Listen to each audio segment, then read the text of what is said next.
Now, the opposite of good is evil is unconditional love. Then you have the knowledge of good and evil. That's why you're confused by it, right?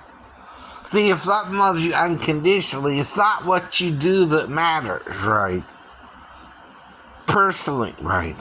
Like Adam and Eve sinning in Eden, that's not the problem for God. It's the problem for Adam and Eve who sinned with Satan and how they sinned, right? That became the good and evil. And what's good and evil about it is they all three, right, murdered each other. Knowing eating of the fruit would cause their deaths, but not discerning it until after they ate and then not confessing it properly, right? You mean, he said he ate of the tree, that's not confessing it properly, right? He's leaving something out, right? You're not listening to the whole story either. I keep telling you that. That's your problem, right? When you're looking at something at face value, but you're not hearing the details of the story, you're lying to yourself to begin with, right? What actually happened, right? It's like the parable of the sower, right?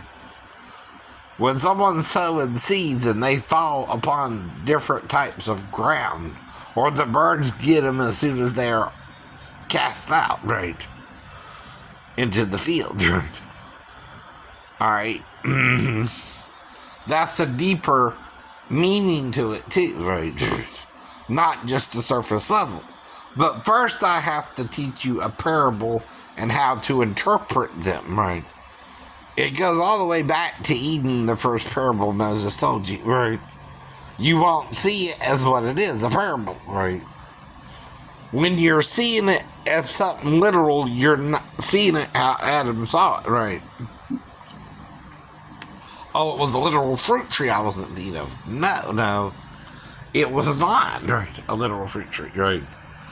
It was the body of Satan who brought forth fruit with his own body, right? Of offspring, right? Meaning, if you had sex with Satan in Eden, that will kick you out of Eden, right? And cause your death 1,000 years later, in the day you eat thereof, right? That's the real interpretation of it, too, right? It's beyond the script, yeah. But unless someone explains it to you like Jesus did the parable of the sower, you're still seeing the story from Adam's perspective and needs, right? And Satan's, right? Not God's, who knew what all was going on, right? You're not looking outside the box. You're looking at the box still and focused on the box only, right? There's more than you know of, right? Not just the box of what they did or didn't do, right? It's not just simply disobedience of the commandment either. It was the fruit of the body they ate of that was the sin they weren't supposed to do, right? Not just biting into an apple or a orange or a pear, right?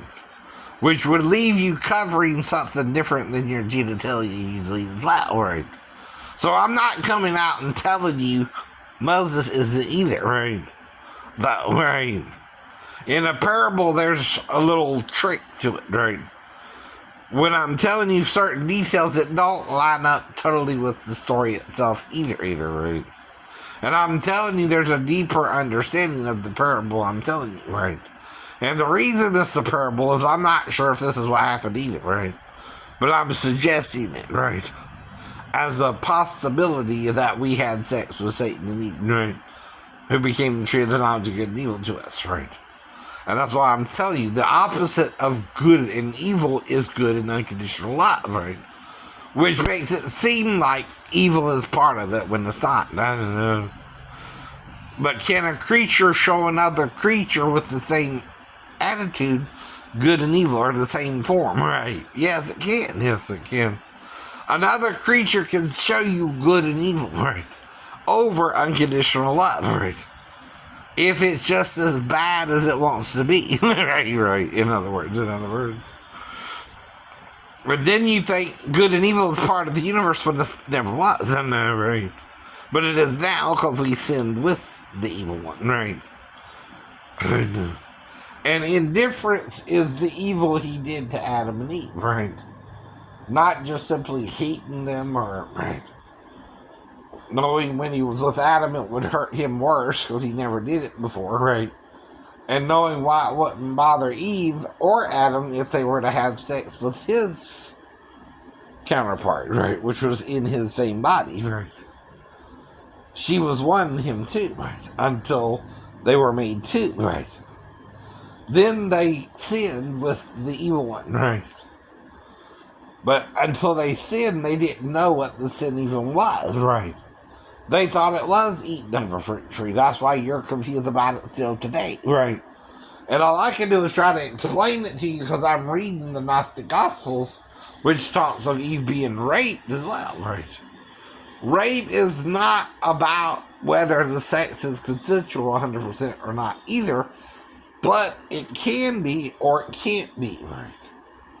Like, even with the Comcast girl, I'm the one putting her under pressure to have sex or not, right? Though I'm giving her a choice and trying to give her a way out, but if she chose the sex, right, and didn't fix the cable, that's why she was there, to fix the cable, not to have sex with me, right? But if she had sex with me, it would have to be like she wanted to do it, too, right? Now, I'm making her choose that, though, right? She might have still thought she didn't have a choice once she's in the house and I was standing between her and the door, right? That she had to have sex, like in the porno or something, right? And maybe her family told her if they do that, just do it and leave. Do it and leave, right? Just to sit and leave, right? After he's done, he's done. He won't. But see, that's the point too. I didn't know all that either. Right? I'm just dealing with the crap of my life, and then suddenly she's there, and I didn't know it'd be a she, and then I'm overreacting as a child would, right? Even though I'm a 53-year-old man, right? That's another thing, right? And you know, the Comcast girl was of age. The one I'm confused about, because you're confused me about her, is the girl who told me she was 37, right? And see, that's what I told her probably too, though. If we did do something, I might get confused about it, too. Because I'm having some form of amnesia right now, right? Where I'm losing time, right? And I would tell her all that, too, right? Whatever happened to cause me to actually lose the time, I don't recall, but I know I was with her more than an hour, right? And it's not normal to stay around someone that long and not remember what you did unless something's interfering with your memory of it, but I don't know what that was, right? Either. And I, of course, ain't saying what it was.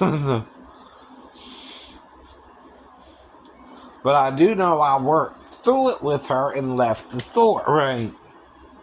So I'm telling you, too, there, right? And she didn't call the police on me, you understand? Nor did you, right?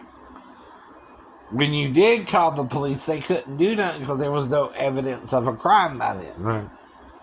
Whether she was 15 or 37. And see, you gotta have the paperwork for the police then, right? You can't get it now. Don't count now. Right? It's the point. You can say you had the paperwork all you want, but if you didn't the day I went into the store, it don't matter, right? You're lying out your ass. 3 years from then, right? And I went in and out the store. I just stayed an extra hour in the store. That's all I'm saying. I remember I really did. Right.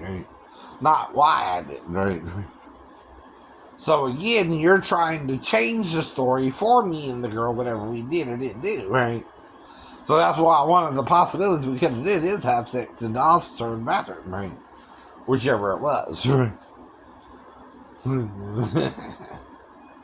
There's only a possibility too. Right. I don't know. Get over it, whatever we did do. Right?